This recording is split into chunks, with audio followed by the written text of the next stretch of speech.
خدا فقط خدای آدم‌های خوب نیست، خدا متعلق به همه آدم هاست.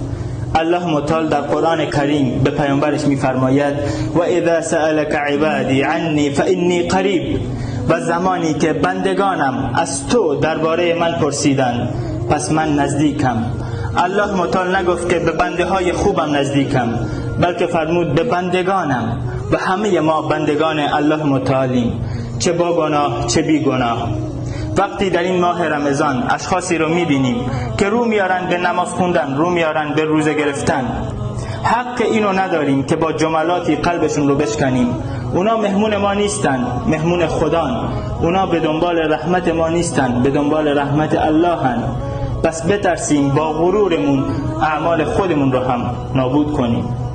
واسكبي في القلب نورا وأمان.